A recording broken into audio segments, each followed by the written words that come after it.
அன்பார்ந்த சகோதர சகோதரிகளே, இயேசு கிறிஸ்து நாமத்தினால உங்களை நான் வாழ்த்துகிறேன்.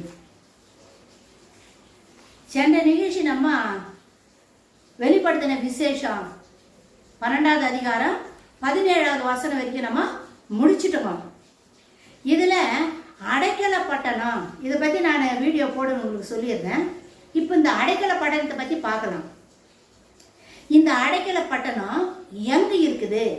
ஆண்டவர் வனாந்தரத்துல எந்த இடத்துல இந்த இஸ்ரவேல் என்ற பெண்ணுக்காக அடைக்கல பட்டணத்தை ஆயத்தப்படுத்தி வச்சிருக்கிறாரு அப்படின்றது அந்த பட்டணத்தை பத்தி நம்ம பார்க்கலாம். அது எங்க இருக்குதுன்றத பார்க்கலாம்.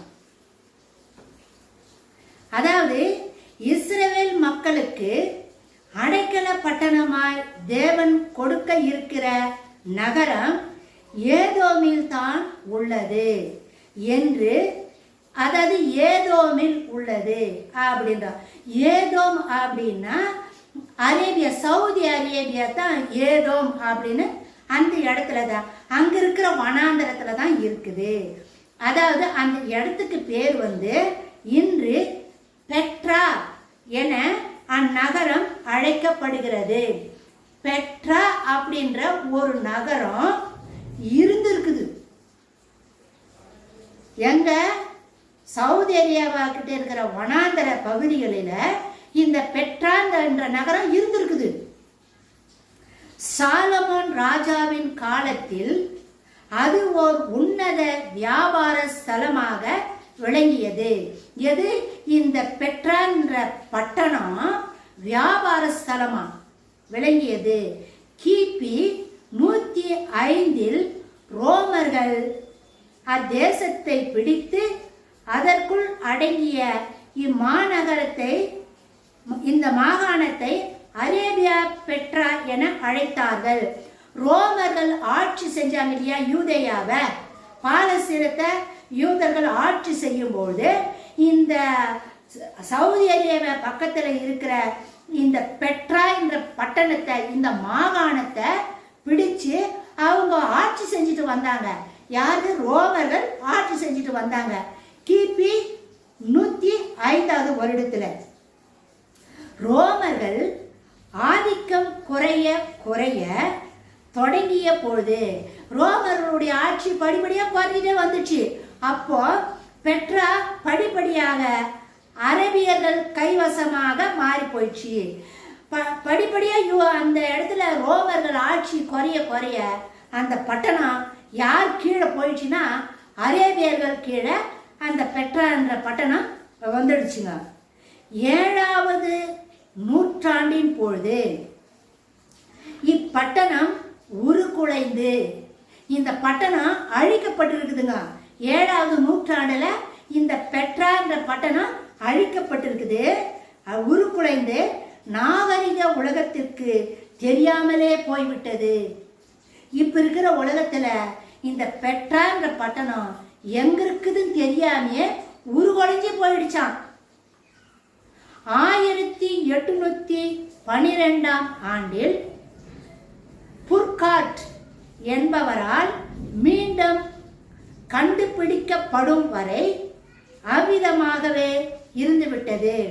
இந்த பட்டணத்தை, இந்த இடிக்கப்பட்டு சீரழிந்து போன இந்த பட்டணத்தை மீண்டும் 1812வது வருடம் புர்காட் என்ற ஒரு வரலாற்று ஆசிரியர், அதாவது புதைப்பொருள் ஆராய்ச்சியாளர் இந்த பட்டணத்தை திரும்ப கண்டுபிடிச்சிருக்கிறாரு. மலைகளின் உச்சியில், மலைகளின் மத்தியில் இப்பட்டணம் அமைந்துள்ளது. மலை உச்சியில இந்த பட்டணம் இருக்குதாம்.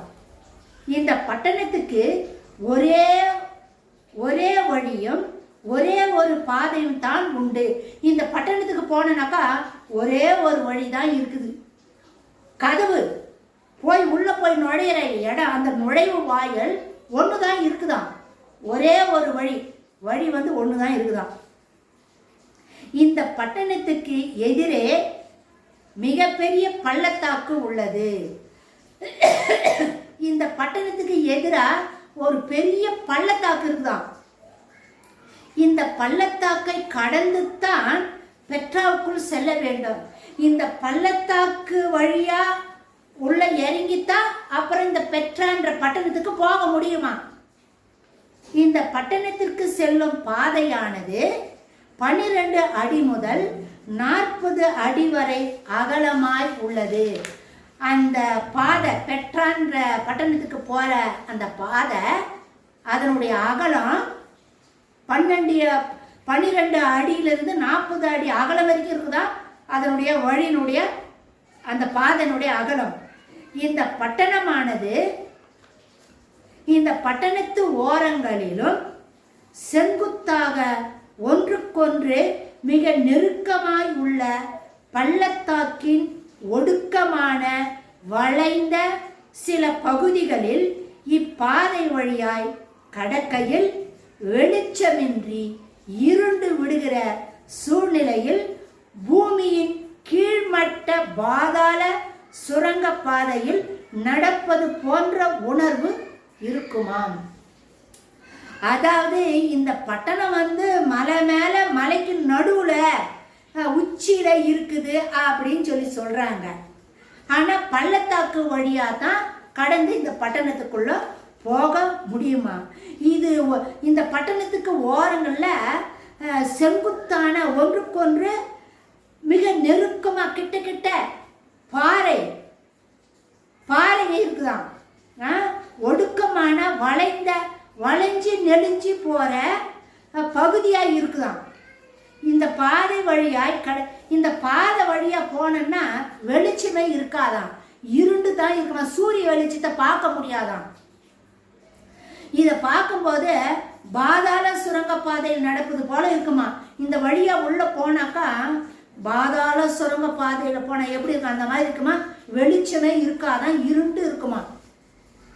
2 மைல் நீளமான பள்ளத்தாக்கில் நடக்கும்போது இந்த பட்டணத்துக்கு முன்னாடி பள்ளத்தாக்கு இருக்குதுன்னு சொன்னேன் இல்லையா, ஒரு பெரிய பள்ளத்தாக்கு. அந்த பள்ளத்தாக்கு 2 மைல் தூரம் இருக்குதான். அந்த 2 மைல் தூரத்தை நடந்து வரும்போது அந்த 2 பக்கங்களிலும் கல்வெட்டாய் பாறைகளில் வெட்டி உருவாக்கப்பட்ட கோவில்கள், அதாவது அந்த பள்ளத்தாக்குக்கு 2 பக்கத்திலையும் கல்வெட்டுல வெட்டி இருக்கிற கோயில்கள் இருக்குதான். பள்ளத்தாக்குகள் வெட்டி உருவாக்கப்பட்ட கோவில்கள் மற்றும் விசித்திரமான ஞாபக சின்னங்கள் மலிந்து வரிசையாய் நிரம்பி இருக்கின்றன. கோயில்கள் ஞாபகத்தமான பல சின்னங்கள் அந்த கற்பாறையில செதுக்கி வச்சிருக்குதான், அடுக்கடுக்கா நிறைய இருக்குதான். இது நகரத்தின் பாறை கூட்டங்களுக்கு இடையில், இப்போ இந்த பட்டணத்துக்கு உள்ள போனா பாறை கூட்டங்கள், பாறை சுத்தி பாறையாம், அந்த பாறை கூட்டங்கள் இடையில் அழிக்கப்பட்டதாய் உள்ள கட்டிடங்கள். அந்த பள்ளத்தாக்க கடந்து இந்த பட்டணத்துக்கு உள்ள போனாக்கா அழிக்கப்பட்ட பட்டணமா, ஒரு நகரத்தை அழிக்கப்பட்ட எப்படி இருக்கும் அது போல இருக்குதான். அழிக்கப்பட்ட பட்டணமாக உள்ள கட்டடங்கள், கல்லறைகள், ஞாபக சின்னங்கள் ஆங்காங்கே பார்வையில் காணப்படுகின்றது. இந்த பெட்ரா பட்டணத்தின் மத்தியில் உள்ள பள்ளத்தாக்கின் தரை மட்டத்தில் இருந்து மிக உயரமான 300 அடி வரை உயர்ந்து விளங்கும் செங்குத்தான பாறைகள் வெட்டி வெட்டி எடுத்தாற்போல் உள்ளது. அதாவது இந்த பெட்ரா என்ற பட்டணத்துக்கு உள்ள போறோம் இல்லையா, அந்த உள்ள போறதுக்கு முன்னாடியே பள்ளத்தாக்கு இருக்குதுன்னு பார்த்தோம். அந்த பள்ளத்தாக்கு ஓரங்கள்ல 2 பக்கத்துலயும் பாறைகளை வெட்டி வெட்டி எடுத்த மாதிரி இருக்குமா. செங்குத்தான பாறைகளாது. அந்த பாறைகள் எவ்வளவு உயரம் இருக்குதான் தெரியுமா, 300 அடி உயரத்துக்கு இருக்குதான்.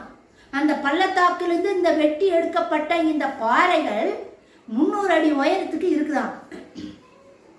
இந்த பாறைகளின் அடுக்குகளில் இப்படி இந்த இந்த பெட்ராங்கிற பட்டணத்துக்கு முன்னாடி தான் பள்ளத்தாக்கு இருக்குது. இந்த பள்ளத்தாக்கு ஓரத்தில் தான் 300 அடி உயரத்துக்கு வெட்டி எடுக்கப்பட்ட செங்குத்தான பாறைகள் இருக்குது. அந்த பாறைகள் எல்லாம் எப்படி இருக்குதுன்னு தெரியுமா? இந்த பாறைகளின் அடுக்குகளில் சிவப்பு நிறம், ரதாம்பரம், நீலம், கருப்பு, வெள்ளை, மஞ்சள் நிறங்களால் ஆன அடுக்கடுக்காய் உள்ள பாறைகளின் தோற்றம் பார்வைக்கு விவரிக்க முடியாத மிக அற்புதமாய் வசீகரமாய் காட்சியளிக்கின்றன. இந்த பட்டணத்துக்கு முன்னாடி பள்ளத்தாக்கு இருக்குதுன்னு பார்த்தோம். அந்த பள்ளத்தாக்கு ஓரத்தில், அதாவது 300 அடி உயரத்துக்கு செங்குத்தான பாறைகள் வெட்டி வெட்டி எடுத்த மாதிரி இருக்குதுன்னு பார்த்தோம். அந்த பாறைகள்லாம் சிகப்பு கலர்ல இருக்குதான், ரதாம்பரம் மாதிரி இருக்குதான், நீல கலர்ல இருக்குதான், கருப்பு கலர்ல இருக்குதான், வெள்ளை கலர்ல இருக்குதான். எது? பாறைகள். மஞ்சள் நிறங்களா இதெல்லாம் ஜொலிக்குது அந்த பாறையில. அந்த வெட்டி எடுக்கப்பட்ட அந்த 300 அடி உயரத்துக்கு செங்குத்தான பாறைகள்ல இந்த மாதிரி கலர் கலரான பாறைகள் இருக்குதான். பார்க்கறதுக்கு அவ்வளோ அழகா இருக்குதான் இந்த பாறைகள். இந்த அந்தி கிறிஸ்துவாகிய இரத்த பழி வாங்குகிறவன் கைக்கு தப்பி இஸ்ரவேல் என்கின்ற ஸ்திரீ கொலை பாதகனாக ஓடுகையில் இந்த பழைய பட்டணமாகிய பெட்ராத்தான் அடைக்கலம் கொடுக்க போகின்றது. இந்த இடம் தாங்க அந்த அந்த வலு சர்வத்துக்கு பயந்து ஓடுற பத்தியா பெண்ணு தன் உயிரை பாதுகாக்கிறதுக்கு இந்த இடத்துக்கு தான் ஓடி வரா. இந்த பெட்ரா என்ற அடைக்கல பட்டணத்துக்கு தான் இஸ்ரவேல் என்ற ஸ்திரீயானவள் ஓடி வந்து இங்க அடைக்கலம் புகிறார். இப்பட்டணத்தின் அடர்த்தியா இருக்குதான். இப்பட்டணம் நெருக்கமாய் உள்ள பாறை கூட்டங்கள் அடர்த்தியா இருக்குதான், நெருக்கமாய் இருக்குதான்.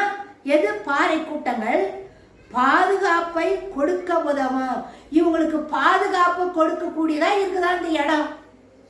இவ்விதமாக இஸ்ரவேல் ஸ்திரீயானவளாக வனாந்திரத்துக்கு ஓடுகையில் அந்தி கிறிஸ்து சாத்தானாக அவதரிக்க பெற்று வலு சர்வம் அவளை அழிக்கும்படி தன் வாயை திறந்து ஒரு நதி போன்ற வெள்ளத்தை அவளுக்கு பின்னாக ஊற்றி விட்டது அப்படின்னு நம்ம முன்னே பார்த்தோம். அப்படி ஊற்றப்படும் பொழுது பூமியானது அந்த வெள்ளத்தை விழுங்கிச்சு. பூமியானது பெண்ணுக்கு துணை செய்தது. நம்ம ஆண்டவராகிய தேவனும் இந்த இஸ்ரவேல் என்ற ஸ்திரீக்கு பெண்ணுக்கு பலத்தை கொடுத்து ஒரு இடத்த ஆயத்தம் பண்ணி வச்சு அந்த இடத்துல கொண்டு போய் வச்சு பத்திரமா பாதுகாக்கிறாரு. எவ்வளவு நாளைக்கு பாதுகாக்கிறாருன்னா 3 வருஷம் வரைக்கும் இந்த பெட்ரா என்ற அடைக்கல பட்டணத்துல வச்சு பாதுகாப்பாரு. வனாந்தரத்துல எப்படி 40 வருஷம் ஆண்டவர் இஸ்ரேல் மக்களுக்கு எல்லா ஆகாரமும் தண்ணீரும் கொடுத்து போஷித்தாரோ அதே மாதிரி இந்த பெட்ரான்ற பட்டணத்துல இருக்கிற இந்த இஸ்ரவேல் என்ற பெண்ணுக்கு எல்லா ஆகாரமும் தண்ணீரும் சகலமும் கொடுத்து தேவனே இவளை பாதுகாப்பாரு. நம்ம ஆண்டவராகிய இயேசு கிறிஸ்து 1000 ஆண்டு அரசாட்சி இந்த பூமிக்கு வரும்போது அவர் வந்து தான் இந்த அடைக்கல பட்டணத்துல இருக்கிற இந்த இஸ்ரவேலை வெளியே கொண்டு வருவாரு. நம்ம பிரதான ஆசாரியர், பழைய ஏற்பாட்டில் பிரதான ஆசிரியர் இறந்த விட்ட பிறகுதான் கொலைபாதகன் பட்டணத்திலிருந்து வெளியே போவான். ஆனா இங்க 1000 ஆண்டு அரசாட்சியின் பொழுது நம்ம ஆண்டவராகிய இயேசு கிறிஸ்து இந்த பூமிக்கு வந்த பிறகு அவர் போய் இந்த அடைக்கல பட்டணத்துல இருக்கிற இந்த பெட்ரா என்ற அடைக்கல பட்டணத்துல இருக்கிற இந்த இஸ்ரவேல் என்ற ஸ்திரிய மீட்டு கொண்டு வருவாரு, வெளியே கொண்டு வருவாரு. இதுதாங்க அடைக்கல பட்டணத்தினுடைய கருத்தாக இருக்குது. அதனால இந்த செய்தி எல்லாம் நீங்க மற்றவங்களோட கூட தயவு செய்து ஷேர் பண்ணுங்க. பைபிள் எடுத்து படிங்க. வெளிப்படுத்தின விசேஷத்தை இந்த 12வது நிறைய வீடியோ போட்டிருக்கிறோங்க. இந்த 12வது அதிகாரத்தை பாருங்க. வசனத்துக்காக நான் வீடியோ போட்டிருக்கிறோங்க. இதோட 12வது அதிகாரம் வெளிப்படுத்தின விசேஷம் 12வது அதிகாரம் முடிவடையுது. அடுத்த அதிகாரம் வந்து நம்ம 13வது அதிகாரத்துக்கு போக போகிறோம். இதுக்கு இடையில நிறைய பேர் கமெண்ட்ஸ் கேட்டிருக்கிறாங்க. அந்த கமெண்ட்ஸுக்கு உண்டான பதிலை நான் கொடுத்து தான் ஆகணும். அவங்க கேள்வி கேட்குறாங்க இல்லையா, அவங்களுக்கு சந்தேகம் இருக்குது, அவங்க உள்ளத்தில் வந்து வருத்தம் இருக்குது. அதுக்கெல்லாம் நான் கண்டிப்பாக பதில் சொல்லணுமா. அடுத்த வீடியோ வந்து கமெண்ட்ஸ் கேட்டவங்களுக்காக வர வீடியோங்க. தொடர்ந்து பாருங்கள், சப்ஸ்கிரைப் பண்ணுங்கள், லைக் பண்ணுங்கள். வீடியோ வர்றதுக்கு முன்னாடியே என்னுடைய வீடியோ வெளியே வந்து ஒரு 2 நிமிஷம் கூட ஆகலைங்க, உடனே 5 பேர் டிஸ்லைக் பண்ணிக்கிறாங்க. இதுலேருந்து என்ன தெரியுது, அந்த அளவுக்கு என் மேலே கோபமாக இருக்கிறீங்க, வைராக்கியமாக இருக்கிறீங்க தெரியுது. ஆனால் கூட உங்களை நான் நேசிக்கிறேன். உங்களை நான் இயேசு கிறிஸ்து நாமத்தினால ஆசீர்வதிக்கிறேன். ஃப்ரெண்ட்ஸுங்களுக்கு சொல்லுங்க, சப்ஸ்கிரைப் பண்ணுங்க, லைக் பண்ணுங்க, கமெண்ட்ஸ் கொடுங்க. பரவாயில்ல, நீங்கள் என்ன கேட்டாலும் பரவாயில்ல, கமெண்ட்ஸில் கேளுங்க, நான் பதில் சொல்லுவேன். மாரநாதா.